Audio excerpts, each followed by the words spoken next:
Program Studi Sarjana Terapan Perbankan dan Keuangan Digital Sekolah Vokasi Universitas 11 Maret Surakarta melalui grup riset Banking and Finance telah melakukan kegiatan pengabdian masyarakat melalui hibah grup riset Universitas 11 Maret tahun 2025.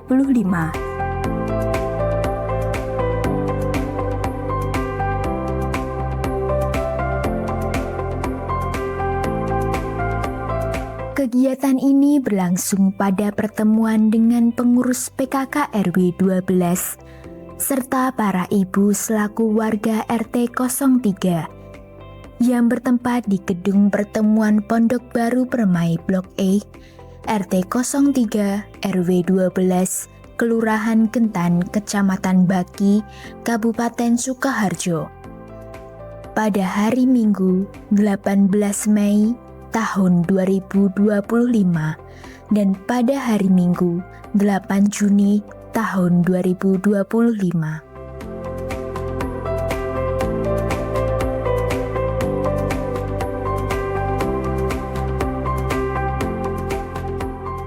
Kegiatan pengabdian masyarakat ini bertujuan untuk memberikan literasi dan edukasi tentang perencanaan keuangan keluarga, membantu para ibu merencanakan keuangan keluarga secara sederhana dan menyeluruh, serta preventif masalah keuangan, yaitu terkait maraknya penipuan online dan investasi ilegal.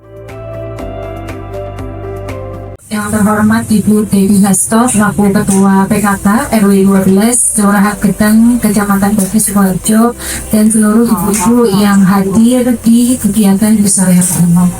Terima kasih banyak juga saya ucapkan kepada ibu-ibu semua kami sudah diberikan waktu. Mungkin sedikit kami akan sharing gitu ya Bu ya, tidak bermaksud menggurui, kita hanya sharing saja terkait dengan perencanaan keuangan keluarga dan juga preventif masalah keuangan. 60 sampai dengan 70% ibu rumah tangga itu terlibat dalam pengelolaan keuangan keluarga. Gimana nih kalau ibu yang pegang uang, bapak apa ibu nih Bu? Nah, sebenarnya memang gak ada yang salah ya Bu ya. Boleh bapak, boleh ibu. Mungkin bapak karena bapak kan yang punya mungkin lebih banyak penghasilan mungkin ya Bu. Tapi kalau ibu-ibu kan mungkin yang apa ya, lebih sepipi gitu ya Bu ya. Kalau Indomaret ada parkirannya gak gaji ya, gitu misalnya. Kalau untuk urasnya ngomong konon, nah itu kadang tidak gitu. Nah itu karena memang kita punya keahlian masing-masing antara bapak dan ibu. Jadi memang untuk yang megang keuangan itu nggak ada yang benar, nggak ada yang salah, boleh bapak boleh ibu. Nah, kenapa sih Bu kita perlu untuk merencanakan keuangan gitu? Jadi mungkin saya sekilas, tadi Ibu sudah isi kuesioner ya, saya sekilas membaca memang sebenarnya masih banyak ibu-ibu yang belum melakukan perencanaan keuangan. Dan juga mungkin beberapa dari ibu belum mencatat gitu. Akan catat tapi lupa Mbak. Kadang baca itu masalahnya. Oke, kenapa sih Bu kita perlu melakukan perencanaan keuangan? Yang pertama adalah sebisa mungkin kita menghindari hutang. Gitu ya. Kalau ada hutang bikin hati nggak tenang gitu Ibu. Nah, kemudian kalau kita merencanakan keuangan, insya Allah kondisi keuangannya bisa lebih stabil, gitu. Dan yang ketiga adalah kita bisa memiliki tujuan. Di sini ada apa saja sih yang perlu diperhatikan dalam pengelolaan keuangan? Jadi di sini ada 5 pilar, nanti kita akan pelajari satu-satu. Yang pertama ada penghasilan, kita harus tahu dulu penghasilan kita itu berapa. Kemudian juga pengeluaran, kemudian juga bagaimana kita manajemen aset atau harta, hutang atau tidak, dan juga adanya proteksi. Proteksi yang dimaksud adalah asuransi. Ini sedikit tips. Yang pertama adalah tetapkan apa saja yang menjadi tujuan keuangan rumah tangga. Misalnya tadi, kapan menyekolahin anak, kapan mau ganti mobil misalnya, kapan mau pindah umroh gitu. bisa ditetapkan dari sekarang dan kita mau tinggi berapa per bulan. Kemudian lakukan pemeriksaan dompet berkala minimal 1 tahun sekali. Saya bisa dilihat tadi setelah dicatat gitu ya Bu ya. Setelah dicatat lagi, ini sebenarnya bisa diminimalisir. Ini harusnya nggak usah beli bikin boros gitu ya. Dan yang ketiga buat anggaran rumah tangga bulanan. Jadi ibu-ibu di mapnya ada dompet ya, bisa misalnya ini buat belanja hari Senin, Selasa buat sangu dan lain-lain. Monggo nanti bisa dipraktekkan di rumah gitu ya, supaya apa? Ya sebisa mungkin paling tidak ya Bu ya, paling tidak lebih pasak dari gampang. Dan harapannya apa? Harapannya bisa memenuhi tujuan keuangan ibu masing-masing. Oke, sebelum masuk ke yang selanjutnya ya ibu-ibu. Jadi tadi di map ibu-ibu itu ada tulisannya simulasi perencanaan keuangan rumah tangga. Monggo nanti bisa diisi di rumah atau mungkin diisi sama bapak ya Bu. Kalau misalnya hasilnya itu lebih dari 4 itu berarti dikatakan sehat. Ini adalah yang dinamakan dana darurat. Kalau misalnya tadi bila ada sang pencari nafkah, misalnya bisa bapak atau ibu itu ada sesuatu yang membuat tidak bisa bekerja untuk sementara waktu, maka itu keluarganya tidak terlalu terguncang. Oke, lanjut di materi selanjutnya yaitu adalah tentang model kejahatan. Jadi karena semuanya ibu kaki punya HP itu ada grup WA juga ya, bisa WA, bisa komunikasi dengan siapapun. Nah, di sini kita perlu waspada adanya kejahatan dalam hal keuangan. Ini namanya macam-macam ibu-ibu. Mungkin ibu-ibu sudah pernah dengar walaupun nggak pernah dengar istilahnya. Yang pertama adalah social engineering. Jadi misalnya kalau seperti dihipnotis kalau Bu ya, social engineering atau vortex itu seperti dihipnotis untuk mendapatkan informasi tertentu. Misalnya kayak diminta PIN ATM-nya atau dibuka mobile banking-nya dan lain-lain. Kedua adalah phishing. Ini juga ada beberapa kasus tentang pengiriman link palsu ya Bu ya. Ada yang pakai kemudian ternyata itu link palsu begitu. Dan yang ketiga ada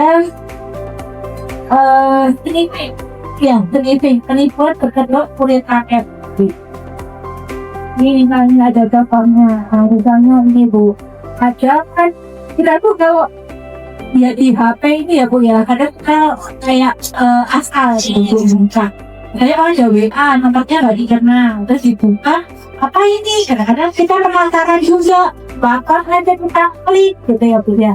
Jadi sebenarnya modus ini tujuannya itu adalah untuk mengambil data-data di handphone kita gitu. Jadi monggo kalau ada link-link ini ibu bisa membuka dengan lebih hati-hati. Yang lagi marak juga itu adalah tentang pinjaman online atau pinjaman daring ya. Ini juga sebenarnya boleh, pemerintah sudah mengatur tentang keamanan untuk pinjaman online itu sendiri, tapi sebisa mungkin kalau bisa jangan. Kalau kepepet memang butuh ya, sebenarnya memang kita bisa cek apakah pinjol itu diperbolehkan atau tidak, legal atau tidak, diatur oleh dan diawasi oleh pemerintah atau tidak gitu. Tanda-tandanya apa? Misalnya di sini ada ini Bu, kamera mikrofon location. Itu adalah yang diperbolehkan untuk akses. Kalau misalnya ada pinjol, ya misalnya sebelum kita download aplikasi itu kita perbolehkan untuk akses kontak atau akses foto, nah itu yang berbahaya. Misalnya akses kontak, nanti kalau nggak bayar utang, tetangga kita yang di WA, saudara kita, kerabat kita, teman kita yang di WA, nah itu bisa jadi antam. gitu. Atau foto, ada foto-foto yang di share gitu ya Bu ya. Nah, itu bisa jadi ancaman untuk kita.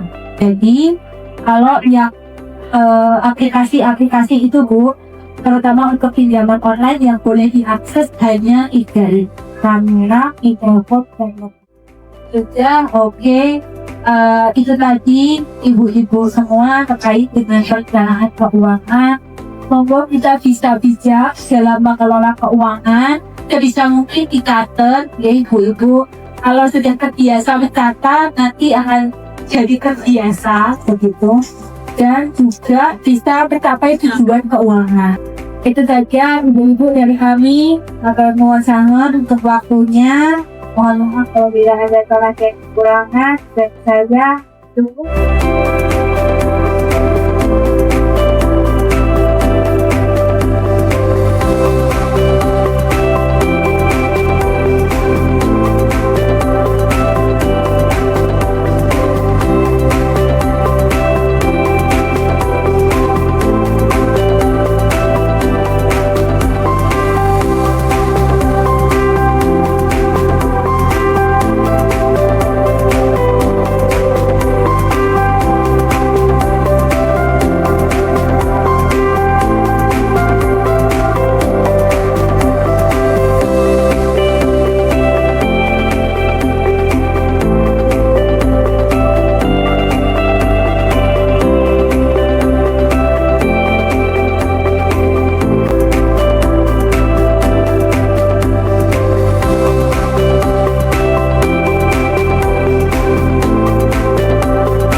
Kami mengucapkan terima kasih kepada Lembaga Penelitian dan Pengabdian kepada Masyarakat Universitas 11 Maret atau LPPM UNS atas dukungan melalui kegiatan pengabdian kepada masyarakat Hibah Grup Riset Universitas 11 Maret atau PKM HGR UNS tahun 2025 sesuai kontrak perjanjian nomor 370/UN 27.22/PT.01/03/2025 dengan anggaran PNBP tahun 2025 sehingga kegiatan ini dapat terlaksana dengan baik.